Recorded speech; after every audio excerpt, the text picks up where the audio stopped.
Hello बच्चों। तो आज हम लोग पढ़ेंगे एक्सरसाइज 4.3।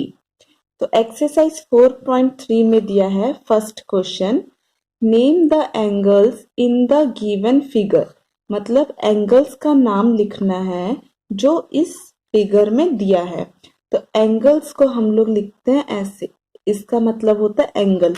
फर्स्ट ए को देखते हैं हम लोग। पहले एक एक साइड से हम लोग शुरू करेंगे। फर्स्ट ए को करते हैं।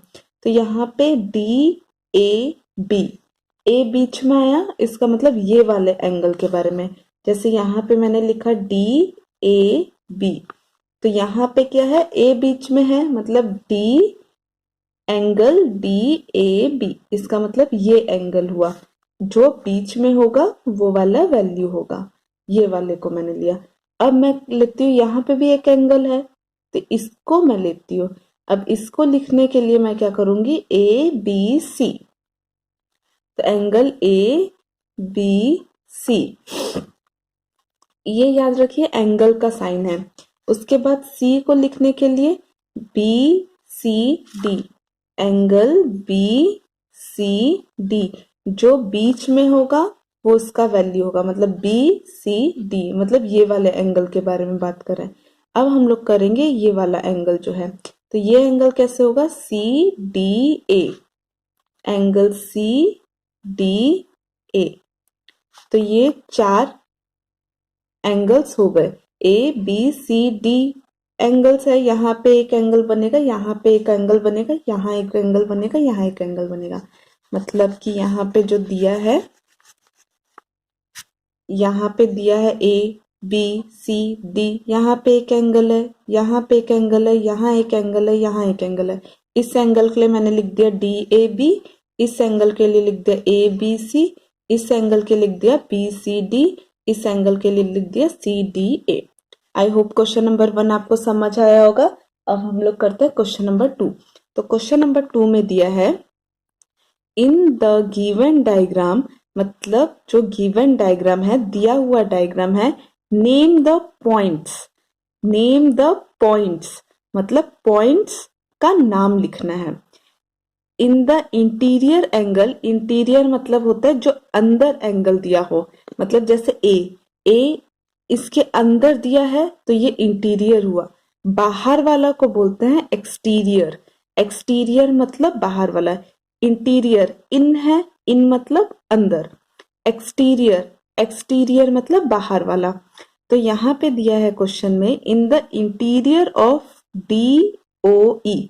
तो डी कहाँ है, यहाँ पे डी ओ ई, मतलब ये वाला एंगल, ये वाला एंगल जो दिया है, ये एंगल में इंटीरियर एंगल कौन सा है। इंटीरियर मतलब अंदर के तरफ कौन सा है, ए, ये पॉइंट है, तो ए क्या हुआ, इंटीरियर हुआ। तो यहाँ पे लिख देंगे ए, यहाँ पे हो गया ए। तो यहाँ पे लिख देंगे the points in the interior of A of D O E is A. I hope आपको स्टेटमेंट समझ आया होगा। यहाँ से शुरू करना है। द नेम तो लिखना नहीं है क्योंकि क्वेश्चन है ये तो यहाँ पे लिखना है the points in the interior of D O E is A. Interior मतलब अंदर वाला। अब दिया है in the exterior of E O F, मतलब एक्सटीरियर मतलब बाहर कौन सा है ई ओ एफ के। तो फर्स्ट देखिए ई ओ एफ कहाँ पे है, यहाँ पे ई है, ओ है, एफ है। तो ये दिया है ई ओ एफ, इतने में, इतने में। अब बाहर वाला कौन कौन सा है, तो ये वाला लाइन दिया नहीं है, तो सोचिए ये वाला लाइन आपको गिवन ही नहीं है, इतना सिर्फ दिया है आपको, ये वाला। और ये वाला लाइन आप माइंड से मिटा दीजिए कि यहाँ पे बी के लिए ये लाइन आपको दिया हुआ है, मतलब ये वाला रे आपको दिया है, लाइन नहीं बोलते इसको, इसको ऐसे जो होता है उसको बोलते हैं रे। तो ये वाला रे आपको गिवन ही नहीं है, सोचिए। तो एक्सटीरियर में क्या है, सी, मतलब बाहर वाला कौन सा है, सी है। तो यहाँ पे मैं लिख दूंगी सी, फिर ए भी है, तो यहाँ मैं लिख दूंगी ए, फिर डी एंड डी। डी क्यों है, क्योंकि इतना गिवन है, ये एंगल इतना गिवन है, तो उसके लिए डी बाहर वाला हो गया। तो यहाँ पे आएगा the points in the exterior of EOF is CAD। अब चलते हैं सी में। ऑन EOF, ऑन मतलब EOF के ऊपर कौन सा है? EOF, इसके ऊपर कौन कौन सा पॉइंट है? इसके ऊपर कौन कौन सा पॉइंट है? तो देखिए इसके ऊपर ये जो एंगल है EOF, इसके ऊपर कौन कौन सा है? E है, B है, F है, EBF और O भी है।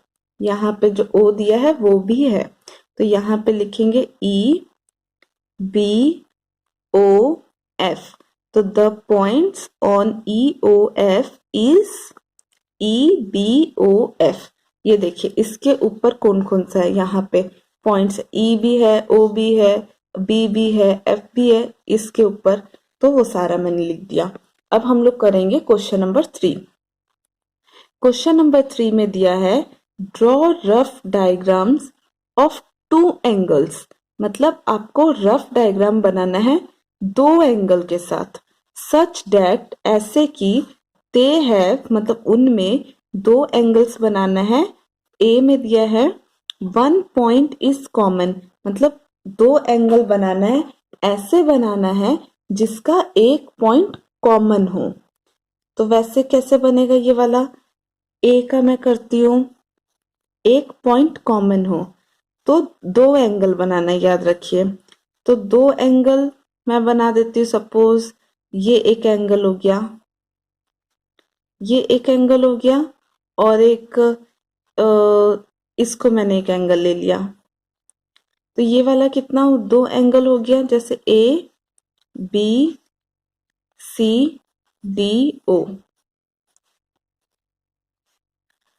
तो इसका कॉमन 1 पॉइंट इन कॉमन कौन सा है? कौन सा पॉइंट कॉमन है?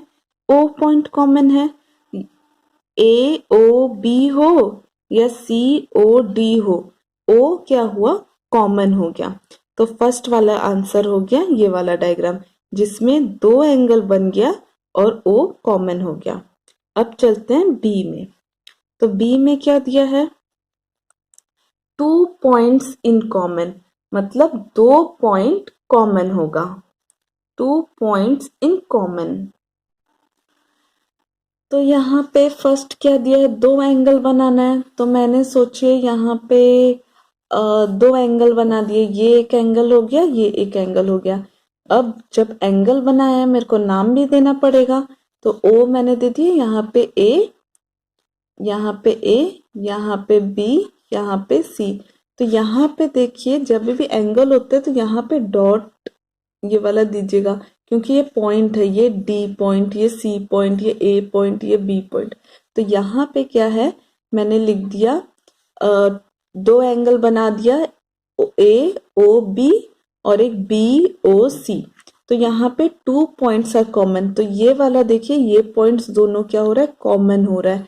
मतलब इसके लिए भी ये पॉइंट यूज हो रहा है OB, और इसके लिए भी OB यूज हो रहा है। जैसे अगर मैं लिखती हूँ AOB और एक एंगल क्या हुआ? Angle BOC।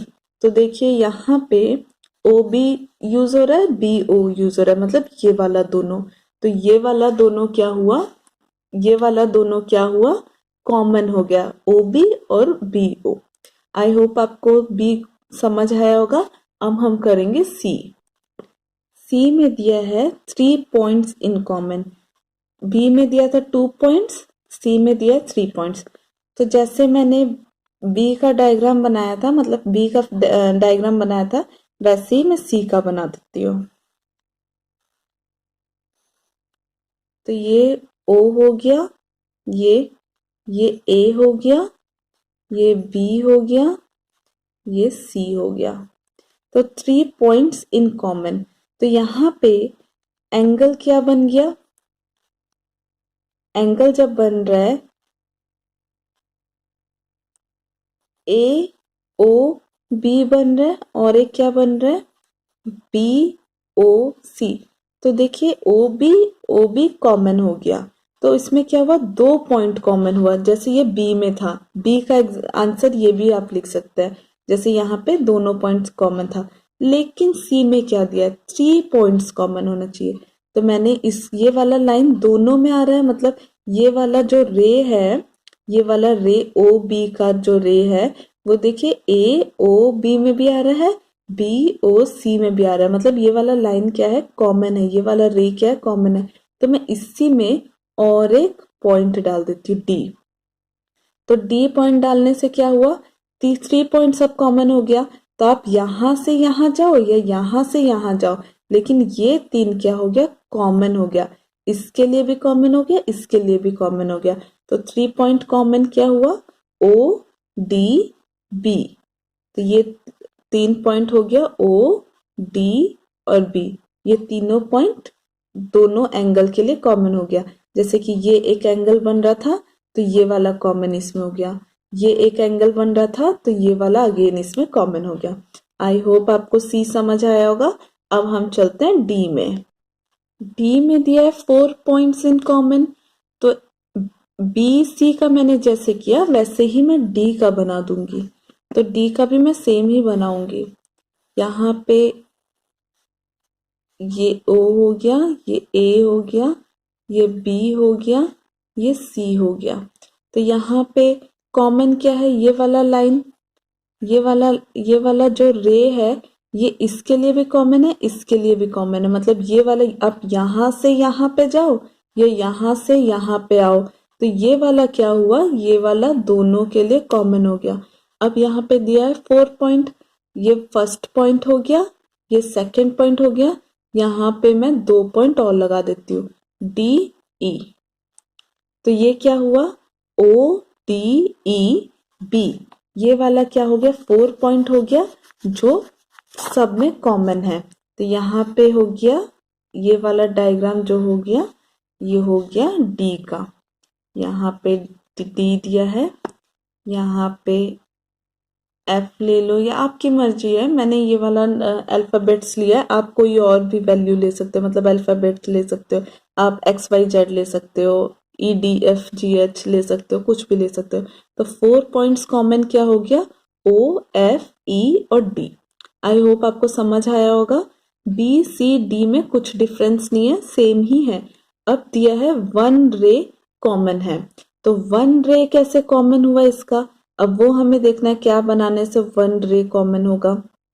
तो यहाँ पे देखिए, यही डायग्राम में अगर मैं बी और एफ को हटा देती हूँ तो ये क्या बन गया, एक रे बन गया, ओ और डी, ओ और डी रे बन गया।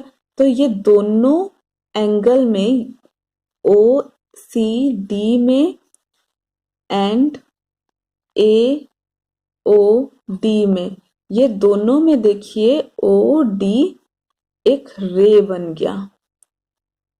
ओ डी क्या हुआ, एक रे बन गया जो कॉमन है। ये वाला रे का ये वाला ओ डी रे का होता है, हम लोग इसको लिखते हैं ऐसे करके, एरो देकर लिखते हैं रे को। तो ओ और डी क्या हो गया, एक रे हो गया जो ये वाले एंगल में और ये वाले एंगल में, ये दोनों एंगल में कॉमन है।